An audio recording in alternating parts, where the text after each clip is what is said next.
Audience is important, perhaps the most important thing to consider. They are the recipients of our work. They are the ones who hear our voices. We're not foolish enough to believe that we have the power to reach into the hearts and souls of everyone. We'd like that, but we know we can't. So we hone in with laser-like targeting to those we believe we can reach into, those who will allow us to gaze upon our own reflection in their faces. My name is Leon Fleming. I'm a playwright, and I produce a bit as well. I'm a queer artist. And by queer, in my case, I actually just mean gay. And I write plays, very much in the traditional sense. I'm pretty basic. I'm a basic gay. The plays I write are sometimes about gay men. It's lovely to have been asked to speak today, but you need to know that everything I'm going to talk about and describe comes from the viewpoint of a basic, cis, white, able-bodied, working-class gay man. And it's up to you to take what you can from this and view it through your own gender identity and sexuality and everything that makes your work individual within the brackets of queer art.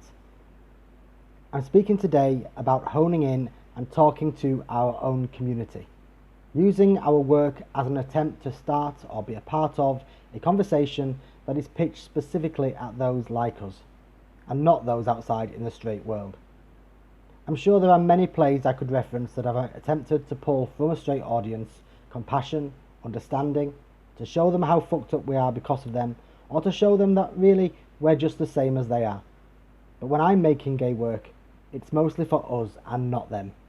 They can watch it if they want, and I hope they like it, and I hope they get it, but it's ours. Dealing with our own shit. I think art is really good at this. Talking about the things we do within our own community that might be unhealthy. Asking how we evolve into being better as individuals and as a community. Last year I wrote a 4-minute monologue called Mask for Mask. We've all heard the term, I think.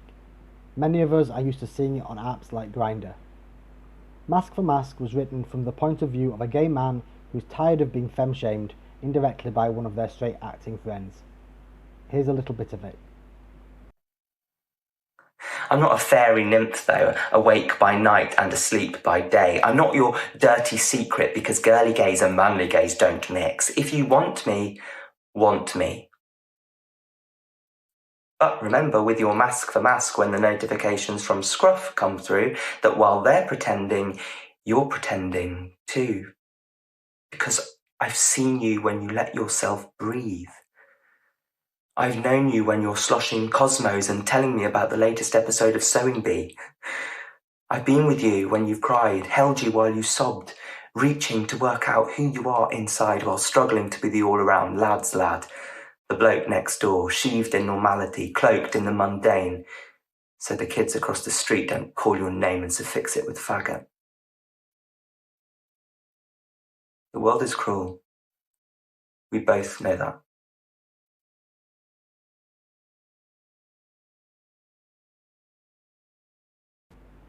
We had a lot of fantastic responses to this piece, from within the community and specifically gay men, men who identified very strongly with it. But there were 2 messages from gay men who didn't appreciate the piece. They felt attacked by it. They both projected something onto it which I don't believe is there and claimed that I was mask shaming. I can say categorically that no masculinity was hurt during the making of this piece. It had an impact though, and that's what was important. Discussing the big questions. As artists, we sometimes like to ponder those big questions that have practical implications. And we make art in order to push people to ask those questions of themselves. My short play, Going Outside, attempts to do just that. I wanted to ask questions of ourselves about whether people in the spotlight have a responsibility to come out because of what that visibility will do for our community. I also wanted to ask how growing up in a straight world affects us. Here's a couple of short clips from that play. Can't be all bling and Rolexes. You're there in the spotlight, a role model for all those kids. It's not going to be all diamonds and tiaras. So yeah, it is your responsibility. And if you don't, I hope they tear you to shreds. Send in the fucking wolves and leave you with nothing. Because if you don't do some good, then you didn't deserve it. None of it. You're either with us or against us. One of us or... I'm not one of you. I get it. What you're saying. And you're right. Some of it. All that lot out there. It's not our world. It's theirs. Everywhere we look, growing up in that, it's just them. And it's all theirs. I understand why you didn't feel better. Invisible. Small. The lights didn't shine for you.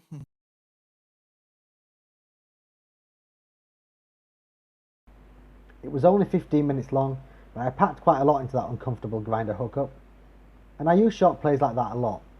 It's a bit like running into a house and shouting fire, and then running back out again to watch the fallout. A very lovely straight person told me that they enjoyed it because they felt it spoke about things which were universal and could be about anyone. I disagree. Or at least, that's not what I was trying to do. I think because straight people are in the majority and have the power, they can find it difficult to accept that something isn't about them. And for me, that makes it even more important that not to dilute our art if we're talking about something which we believe is very specific to us. Family beyond our borders. When I was a young man first out on the scene in Wakefield, the way older gay men referred to each other was like nothing I would have ever heard in my hometown of Castleford. They used she and her as pronouns for their friends, and they referred to each other as family. Oh, look at her, she's definitely family. She's a dirty trollop, but she's still my sister. I loved it. I loved the kindness in the insults. But more than that, I loved the idea that we were all family, regardless of our actual families and their attitude towards us. Family didn't need to be about blood. I tried to keep that idea close to me. I feel that our family now may have become a little estranged, though, especially from our family in other countries. We don't get as upset about people just like us being vilified and hurt and murdered in other countries as we might do if we really did see ourselves as a family. And it's constant, things happening all over the world all the time. So to an extent it can become like noise. But also, as many of us here in the UK have been able to enjoy many of the same rights and privileges that the majority do, I think the individualism that is inherent with that sense of privilege has also seeped into our community. When reports came out that in Chechnya, gay men were being kidnapped, tortured and murdered on our doorstep in Europe by their own government, that idea of family smacked me in the face again. We made the Chechnya plays. We couldn't do anything specific to protect our family in Chechnya, but we could try and raise awareness within our community. It was important that our community cared about what was happening, because the mainstream outside our community didn't. It's just gays. Who cares? From the first moment of your arrival, the Ramsand Land paradise is yours. Set amid the disused buildings and forgotten industrial units is your holiday home. A short step from your own concrete room, happily shared with around a dozen other guests, are all the free entertainments of a Ramsand Land holiday. Freedom to enjoy your own leisure? We have better ideas.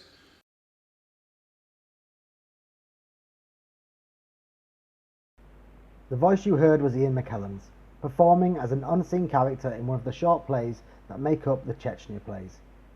He knew that having his name and voice attached to it would help us have a greater effect on our community as well as outside it. This kind of political art can do something more than just raise awareness. If word gets to the people you're talking about that you're trying to raise awareness of their situation, that people outside their borders care about what is happening to them, and in this case, activists in Russia who were helping gay Chechens escape did hear about it, it can give confidence and hope. Using our work to connect our family here with the realities of life for our family in other parts of the world is something we can do to sustain that idea of family. And that's about all I have to say today about using our work to speak to others specifically in our own community. We don't always have to be talking to the largest group of people in the room to ask questions or affect change. And we don't always have to be speaking to the straight majority. There's things they won't get, and there's things we probably don't want most of them knowing about anyway. We don't need their permission to speak, and we don't need their judgment. I just want to end by thanking Queer Arts North, Curious Arts, and Leeds Playhouse for inviting me to talk a little bit, and to thank you all for being here, for listening, and for being incredible queer artists. Thank you.